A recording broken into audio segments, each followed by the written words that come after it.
क्या आपने कभी सोचा है कि यदि ईश्वर चाहें तो आपको एक सरल और सुखमय जीवन दे सकते हैं, फिर क्यों आपको इतने संघर्ष, पीड़ा और चुनौतियां दी गई?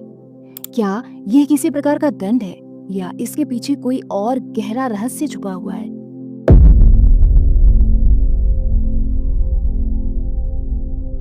आपका जन्म जिस परिवार में हुआ वह संयोग नहीं था। आपकी आत्मा ने उसी परिवार को चुना जहां आपके सबसे गहरे घाव सक्रिय हो सके, क्योंकि उन्हीं घावों में आपकी सबसे बड़ी शक्ति छुपी है।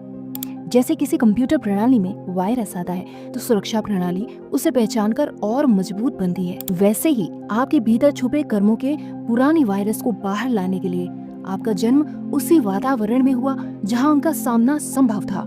आधुनिक विज्ञान एपिजेनेटिक्स यह कहता है कि केवल शारीरिक गुण ही नहीं बल्कि पीढ़ियों के आघात भी आपके डीएनए में संग्रहित होते हैं। आप उन्हीं पुरानी गांठों को तोड़ने और शुद्ध करने के लिए यहाँ हैं।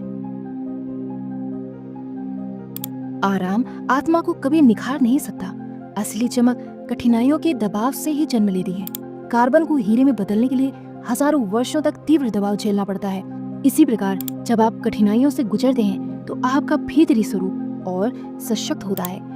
वैज्ञानिक शोध बताते हैं कि संघर्ष मस्तिष्क की न्यूरोप्लास्टिसिटी को सक्रिय करता है, जिससे नए मार्ग, नए विचार और गहरी शक्ति का विकास होता है। दबाव आपको तोड़ता नहीं बल्कि आपको हीरे जैसा चमकाता है। जीवन के सबसे बड़े सबक अक्सर आराम से नहीं बल्कि विश्वासघात और टूटे हृदय से मिलते हैं। जब कोई आपको धोखा देता है तो वह विवेक सिखाता है। जब हृदय टूटा तभी आपने समझा कि सच्चा प्रेम अधिकार में नहीं बल्कि स्वीकृति में है। मनोविज्ञान कहता है कि हृदय भंग के समय मस्तिष्क के पीड़ा और प्रेम दोनों केंद्र सक्रिय हो जाते हैं। यही कारण है कि ऐसे अनुभवों के बाद मनुष्य और गहरी सहानुभूति और संवेदनशीलता विकसित करता है। हर किसी ने जीवन में कुछ न कुछ खोया है, कोई रिश्ता, कोई सपना या कोई प्रियजन। उस क्षण ऐसा लगता है मानो सब कुछ समाप्त हो गया, परंतु समय बीतने पर समझ आता है कि उसी हानि ने यह दिखाया वास्तव में क्या महत्वपूर्ण है। उपनिषद कहते हैं अनित्य के नाश से ही नित्य का ज्ञान होता है। जो वस्तुएं छिन जाती हैं वे केवल यह स्मरण कराती हैं कि जो शाश्वत है वही असली सत्य है, आपकी आत्मा, आपका चेतन अस्तित्व। समाज कहता है आप टूट चुके हैं, परंतु वास्तविकता यह है कि आप अपने पुराने स्वरूप को त्याग कर रूपांतरित हो रहे हैं। जैसे एक कैटरपिलर अपने कोकून में बंद हो जाता है। बाहर से लगता है कि उसका अस्तित्व समाप्त हो गया, पर भीतर वह तितली बन रहा होता है। आपका दर्द भी वही कोकून है, एक अस्थायी अंधकार जो आपके नए रूप को जन्म दे रहा है। क्वांटम फिजिक्स भी कहती है कि कण एक अवस्था से दूसरी अवस्था में जाने के लिए ढलते हैं। आप भी अपने उच्चतर रूप में ढल रहे हैं। कठिनतम परीक्षाएं कभी कमजोर आत्मा को नहीं दी जाती। यदि जीवन आपको कठिन संघर्षों से गुजार रहा है तो इसका अर्थ यह है कि आप में वह क्षमता है जो साधारण में नहीं होती।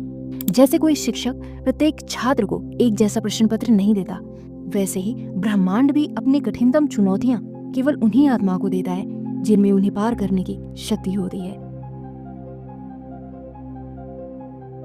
सबसे बड़ी भूल यह है कि लोग पीड़ा को दंड मानते हैं, परंतु सच्चाई यह है कि पीड़ा केवल प्रशिक्षण है। जैसे एक सैनिक को युद्ध भूमि में भेजने से पहले कठोर अभ्यास से गुजारा जाता है, वैसे ही आत्मा को भी जीवन की रणभूमि के लिए तैयार किया जाता है। हर संघर्ष एक तीर की भांति है जिसे पहले पीछे खींचा जाता है ताकि वह और दूर तक जा सके। इसलिए जब भी आपके मन में प्रश्न उठे कि मेरा जीवन इतना कठिन क्यों, इतना संघर्षपूर्ण क्यों, तो स्मरण रखें यह दंड नहीं बल्कि तैयारी है। आपकी आत्मा ने कठिनाई इसलिए चुनी क्योंकि उसी में उसका विस्तार छिपा है। यह यात्रा केवल जीवित रहने के लिए नहीं बल्कि अपनी वास्तविक चमक में प्रकट होने के लिए है। भगवत गीता में श्री कृष्ण कहते हैं उद्धरेदात्मनात्मानम, स्वयं को स्वयं के द्वारा उठाइए, जगाइए। और यही कठिन यात्रा, यही दबाव, यही पीड़ा आपको उसी प्रकाश तक ले जा रही है जिसके लिए आपका जन्म हुआ है। आपकी आत्मा यहाँ आराम लेने नहीं बल्कि विजय प्राप्त करने के लिए आई है। ये कोई इत्तेफाक नहीं है कि तुम इस वक्त यहाँ हो, मेरी आवाज सुन रही हो।